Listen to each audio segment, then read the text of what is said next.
அஸ்ஸலாமு அலைக்கும். இன்னைக்கியோட சண்டே உடைய ஃபுல் vlog தான் வந்து உங்கள் கூட ஷேர் பண்ண போகிறேன். இன்னைக்கு வந்து என்னோட கிச்சனில் என்னென்ன குக் பண்ணுறோம், இன்னைக்கு ஃபுல் டே எப்படி போச்சுன்னா DNMY லைஃப் அதை பற்றி தான் இன்னைக்கு உங்கள் கூட ஷேர் பண்ண போகிறேன். மார்னிங்கே வந்து எழுந்து காஃபிலாம் குடிச்சிட்டு நான் வந்து ஆஃப்டர்நூன் தான் வந்து ஷூட் எடுக்க ஸ்டார்ட் பண்ணேன். ஸோ வந்து மார்க்கெட்லாம் போயிட்டு வந்து குடல் கொண்டு வந்தேன். இது வந்து போட்டி குடல்னு சொல்லுவாங்க. எனக்கு க்ளீன் பண்ணலாம் தெரியாது, எப்போவுமே அம்மா வீட்டிலேருந்து க்ளீன் பண்ணிட்டு வருவேன். இன்றைக்கி வந்து ஃபர்ஸ்ட் டைம் வந்து க்ளீன்லாம் பண்ணிவிட்டு சமைக்க போகணும். ஸோ வந்து குடல்லாம் க்ளீன் பண்ணிட்டு அந்த உள்ளே இருக்க அந்த பேரான்னு சொல்லுவாங்கள்ல அதெல்லாம் க்ளீன் பண்ணிவிட்டு எல்லாமே சுடு தண்ணியில் போட்டு க்ளீன் பண்ணி வச்சாச்சு. ஸோ பசங்கள்லாம் குளிச்சுட்டு வந்து டிவியில் வந்து சிண்ட்ரெல்லாவோட ஸ்டோரி போட்டு பார்த்துட்டு இருந்தாங்க. ஸோ வந்து நானும் குக்கிங் ஸ்டார்ட் பண்ணிட்டேன்.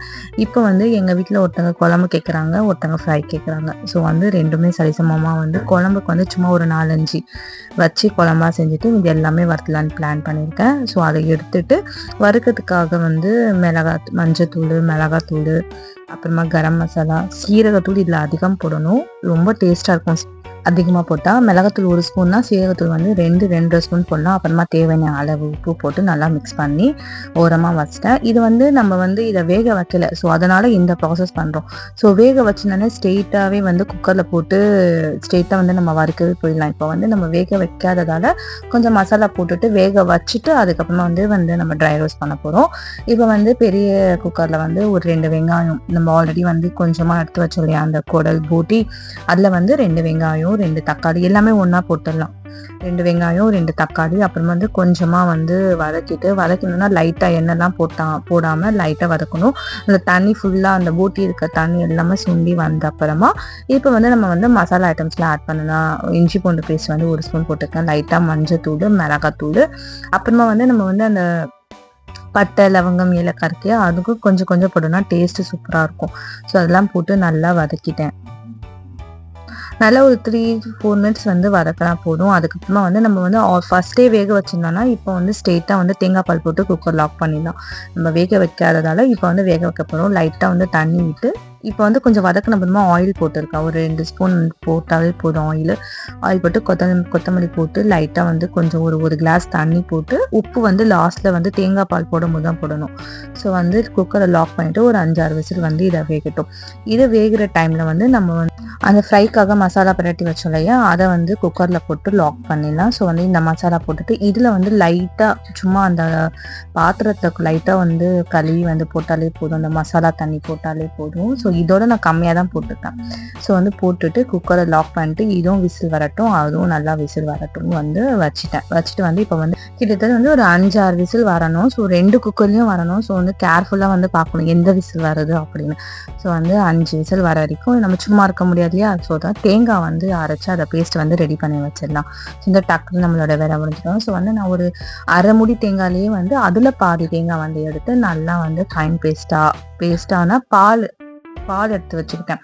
பேஸ்ட்டாக போடனாலும் பேஸ்ட்டாகவும் போடலாம். நான் வந்து பால் தான் எடுத்து வச்சேன். ஸோ வந்து பால்லாம் வந்து எடுத்து வச்சுற டைம்லேயே வந்து குக்கர் வந்து நல்லா விசில் போட்டாச்சு, 2 ஃப்ளேமும் வந்து ஆஃப் பண்ணியாச்சு. இப்போ பால் எடுத்து வச்ச அப்புறமா வந்து அந்த பெரிய குக்கரில் இருக்க குழம்பு செய்கிறோம் அந்த பாத்திரத்தை வந்து வேறு பாத்திரத்தில் மாற்றிட்டு வந்து தேங்காய் பால் உங்களுக்கு வந்து எவ்வளோ வந்து குழம்பு வந்து பதத்துக்கு வேணுமோன்னு பார்த்துட்டு தண்ணி வந்து நம்ம பார்த்து அட்ஜஸ்ட் பண்ணிவிட்டு உப்புலாம் போட்டுட்டு நல்லா வந்து கொதிக்க விடணும்.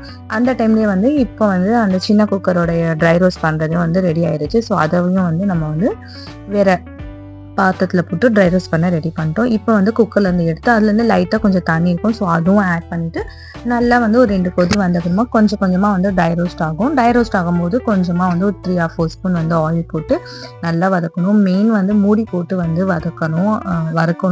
ஏன்னா வந்து மேலே வந்து செம்மையாக தெரிக்கும், பட்டுன்னு ரொம்ப சவுண்ட் வரும். ஸோ கேர்ஃபுல்லாக செய்யும் போது கேர்ஃபுல்லாக பண்ணிக்கோங்க. ஸோ வந்து ஒரு கிட்டத்தட்ட இது பண்ணுறதுக்கே வந்து ஒரு 20 மினிட்ஸ் கரெக்டாக ஆகும். ஸோ வந்து கொஞ்சம் கொஞ்சமாக வந்து வதக்கி விட்டுட்டு லாஸ்ட்டாக வந்து ட்ரை ரோஸ்ட் ஆயிடுச்சு. நம்மளோட குழம்பு வந்து நல்லா ரெடி ஆயிடுச்சு. மேலே வந்து கொத்தமல்லிலாம் தூவி வந்து லெட்டை மூடி ஃப்ளேமை ஆஃப் பண்ணி ஆயிடுச்சு. ஸோ வந்து லாஸ்ட்டாக வந்து இதுவும் முடிச்சுட்டேன். இது ரெண்டுமே வந்து பக்காவாக முடிச்சு கிட்டத்தட்ட 2 மணி நேரம் ஆச்சு இந்த குழம்பு க்ளீன் பண்ணி குழம்பு செய்கிறதுக்கு. நம்ம ஃபஸ்ட்டே வந்து ஒரு நாள் முன்னாடியே வந்து நம்ம க்ளீன்லாம் பண்ணிவிட்டு வேகலாம் வச்சு ஃப்ரிட்ஜில் வச்சிட்டோம்னா ஆஃப் நாள்லேயே இந்த வேலைலாம் முடிஞ்சிடும். ஸோ அந்த வறுக்கிறது வந்து தனியாக வந்து 20 நிமிஷம் ஆகும். ஸோ லாஸ்ட்டாக வந்து ட்ரை ரோஸ்ட் பண்ணி முடிச்சாச்சு. ஸோ எல்லாரும் வந்து சாப்பிட வந்து உட்காந்துட்டோம். பிடிச்ச மாதிரி எல்லாருக்கும் செஞ்சு கொடுத்தாச்சு. ஒரே சண்டே சாட்டர்டே தான் வீட்டில் இருக்காங்க, மற்ற நாள்லாம் வந்து பிடிக்குதோ பிடிக்கலையோ வந்து ஒவ்வொரு ஆளுக்கு ஒவ்வொரு மாதிரி வந்து லஞ்ச் வந்து ப்ரிப்பேர் பண்ணி கொடுத்துருவேன். ஒரே நாளைக்கு இன்னைக்கு ஒருத்தவங்களுக்கு பிடிக்குதுன்னா நாளைக்கு வந்து வேலை ஒருத்தவங்களுக்கு பிடிச்ச மாதிரி வந்து லஞ்ச் ப்ரிப்பேர் பண்ணி கொடுத்தாச்சு. சாப்பிட்டு எல்லாமே வாஷ் பண்ணி வச்சாச்சு. ஈவினிங் போல் வந்து மாடி போயிட்டு துணிலாம் துவைச்ச துணிலாம் வந்து காயப்பட்டு ஸோ வந்து கொஞ்சம் பார்க்க வந்து வானம் ரொம்ப அழகாக இருந்துச்சு. ஸோ அதையும் வந்து ஒரு வீடியோவாக எடுக்கலாம்னு சொல்லிட்டு கொஞ்சம் நேரம் வந்து மாடியில் டைம் ஸ்பெண்ட் பண்ணியாச்சு.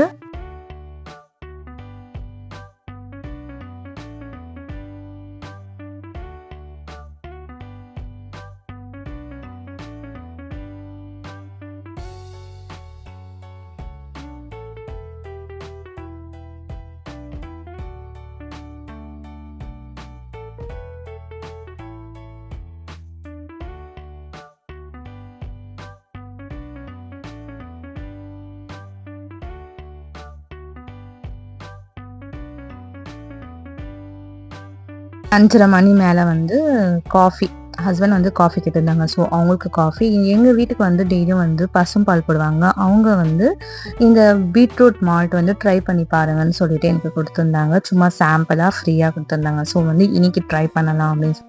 ஸோ வந்து டேஸ்ட் வந்து எனக்கு அவ்வளோவா பிடிக்கல. ஏன்னா கொஞ்சம் ரா ஸ்மெல்லாக இருந்துச்சு. ஸோ வந்து ஓகே தான். சரி வந்து ஹெல்த் பெனிஃபிட்டாக குடிக்கணும்னா குடிக்கலாம். ஸோ குடிச்சுலாம் முடிச்சுட்டு பசங்களுக்கும் வந்து பால்லாம் கொடுத்துட்டு நெக்ஸ்ட்டு வேலையாக வந்து நம்மளுக்கு ரெடியாக இருக்கும் இல்லையா, ஈவினிங் வந்தாலே பின்னாடி வேலையாக இருக்கும். ஸோ வந்து துவைச்சி வச்ச துணிலாம் இருந்துச்சு. ஸோ அதுதான் வந்து இப்போ மடிக்க போகிறோம். ஸோ எல்லாமே வந்து மடித்து வச்சுட்டேன். இப்போ வந்து நான் ரீசெண்டாக வந்து எனக்காக வந்து நம்மளுக்காக ஒரு நாள் ஃபுல்லாக நம்ம உழைக்கணும். நம்மளுக்காக வந்து ஒரு 2 hours எனக்காக வந்து ஒரு 2 hours வந்து டைலரிங் கற்றுக்க போகிறேன். இதுலேயே வந்து என் பசங்களுக்காக தான் போகிறேன். அவங்களுக்கு டிஃப்ரெண்ட்டாக தைச்சி போகிறதுக்கு. பட் வந்து நான் விரும்பி போகிறேன். நம்மளுக்கான டைமை வந்து நம்ம தான் வந்து ஒதுக்கணும். ஒரு நாள் ஃபுல்லாக இந்த வீட்டுக்காக தான் உழைக்கணும். ஒரு 2 hours உங்களுக்கு பிடிச்ச மாதிரி வந்து நீங்கள் வந்து டைம் ஸ்பெண்ட் அட்லீஸ்ட் வந்து ஒரு 1 hourனாச்சு உங்களுக்காக நீங்கள் வந்து உங்களுக்கு பிடிச்ச மாதிரி உங்களுக்கு எதில் இன்ட்ரெஸ்ட்டோ வந்து நீங்கள் வந்து அதில் வந்து டைம் ஸ்பெண்ட் பண்ணுங்கள். அப்போ தான் வந்து நீங்களும் வந்து ரொம்ப ஹெல்த்தியாக இருக்க முடியும், ரொம்ப ஸ்ட்ரெஸ் ஃப்ரீயாக இருக்க முடியும். நான் ஃபஸ்ட்டு தைச்சது வந்து இந்த வந்து ஸ்லிப்பு தான் வந்து ஸ்டிச் பண்ணியிருக்கேன் கிளாஸில். எனக்கு ரொம்ப ஹாப்பி. அதுவும் என் பிள்ளைங்களுக்கு போட்டு பார்க்கும்போது இன்னும் ரொம்ப ஹாப்பியாக இருந்துச்சு. நீங்களும் உங்களுக்கான ஒரு அரை மணி நேரத்தை ஒதுக்கி உங்களுக்கு பிடிச்ச விஷயத்த பண்ணுங்க. அப்பதான் வந்து உங்க ஹெல்த்தை வந்து ரொம்ப ஆரோக்கியமா இருக்கும், ஸ்ட்ரெஸ் ஃப்ரீயா இருக்கும். ஸோ என்னோட வீடியோ வந்து உங்களுக்கு பிடிச்சிருக்கும் நம்புறேன். ஸோ பிடிச்சிருந்தா மறக்காம சப்ஸ்கிரைப் பண்ணி பெல் ஐக்கானை கிளிக் பண்ணி வச்சுக்கோங்க. உங்க ஃப்ரெண்ட்ஸ் அண்ட் ஃபேமிலிக்கும் ஷேர் பண்ணிடுங்க. மறக்காம வந்து இன்ஸ்டாகிராம்ல ஃபாலோ பண்ணிக்கோங்க. நம்மளோட வீடியோஸ் டெய்லி வந்து ஷார்ட்ஸ்ல வரும். ஸோ வந்து அதையும் பார்த்து லைக் பண்ணிடுங்க. தேங்க்ஸ் ஃபார் வாட்சிங்.